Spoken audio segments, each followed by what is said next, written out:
पता है जिस दिन आप मर जाएंगे उसी दिन से आपका नाम खत्म हो जाएगा। आपके अपने ही जिनको आप पूरी ज़िंदगी इम्प्रेस करने में लगा दिए वही आपको आपके नाम से नहीं बॉडी के नाम से पुकारेंगे। बॉडी के यहाँ ले जाओ, बॉडी को उठाओ, बॉडी को रखो। क्यों?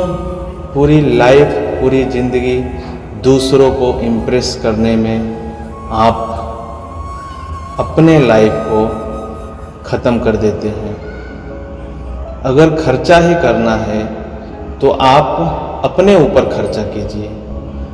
हंसना है इतना हंसिए कि आपका पेट दर्द करने लगे। गाना है इतना गाना गाइए, इतना गाना गाइए चाहे आप बुरा ही क्यों ना गाते हो। अपने खुशी के लिए आप गाना भी गाओ। आपको नाचना है तो इतना बुरा नाचो, चाहे आपको नाचना आए या ना आए, पर नाचो। अपने ज़िंदगी पे खर्चा करो, जो चाहिए वो लो, जो करना है वो करो, किसी की मत सुनो।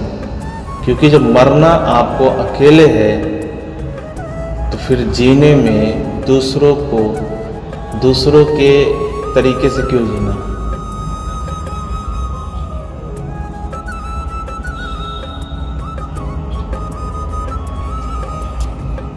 तो hey guys, welcome back to my new video. और आ गया हूँ मैं फिर से एक अपनी रियल स्टोरी के साथ। 100% रियल है और ये कहानी मेरे बचपन की है। लगभग मैं 12 या 13 साल का रहा हूँगा, मतलब 12 या 13 साल का था तब की ये कहानी है। मैं पढ़ने में बहुत ही कमज़ोर तो नहीं था, लेकिन पढ़ने का मन बिल्कुल नहीं करता था। जितना ज़्यादा खेलने में और अदर चीज़ों में मन लगती थी उतना पढ़ाई में बिल्कुल मन नहीं लगता था। मैं अपने दादा दादी के साथ रहता था। मैं, मेरी बड़ी सिस्टर और दादा दादी 4 लोग रहते थे। पापा मम्मी कुछ किलोमीटर की दूरी पे पुराना घर था तो वहाँ पर वो लोग रहते थे। कभी कभी आते थे हफ्ते 10 दिन 15 दिन में। तो जब भी मैं पढ़ाई नहीं करता था तो मेरी शिकायत जाती थी पापा के पास। तो कभी कभी आते थे तो रात के लिए रुक जाते थे कि आज मैं रात इधर ही रुकता हूँ। अपने बाबू और वो क्या बोलते हैं ना, अम्मा, उस गांव में यही चलता है। तो फिर उस दिन हम लोग की बहुत कड़ाई के साथ पढ़ाई कराते थे और जितनी शिकायतें रहती थी 10 से 15 दिन के बीच में सारी शिकायतें सुनते थे। उसके बाद सब वो सारे जो उनके इमोशंस होते थे और गुस्सा होते थे सब हम पे उतारते थे। रात को पढ़ने बैठा एक दिन, उस टाइम पापा आए हुए थे। तो हुआ ये कि वो कुछ पढ़ाने बैठ गए और मैं पढ़ नहीं पा रहा था। तो हम छत पे थे, तो छत पे वो बाउंड्री रहती है ऊपर ताकि कोई खेलते वक्त गिर ना जाए नीचे। तो मेरे को उठाया क्योंकि मैं 10-12 साल का था। मेरे को आ नहीं रहा था जो पूछ रहे थे। तो क्या काम किए, वो ले जाके बाउंड्री पे खड़ा करके बोले तो बताएगा नहीं बताएगा, मैं यहीं से तेरे को फेंक दूँगा, तुझे यहीं से गिरा दूँगा नीचे।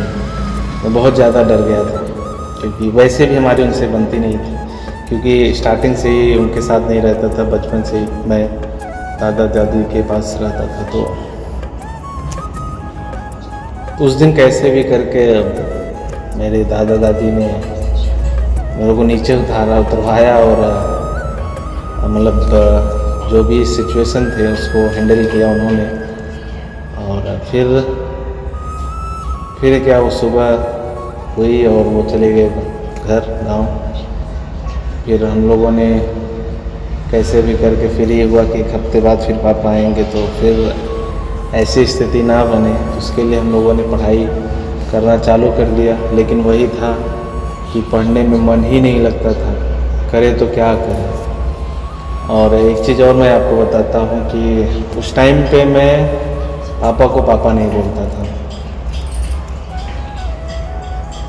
क्योंकि उनके साथ रहा नहीं, तो इसलिए उनको पापा कह के नहीं बुलाता था तो मुझे को मतलब शर्म आती थी पापा बोलने में। उस टाइम छोटा था, बच्चा था, उतना दिमाग नहीं था जो भी था।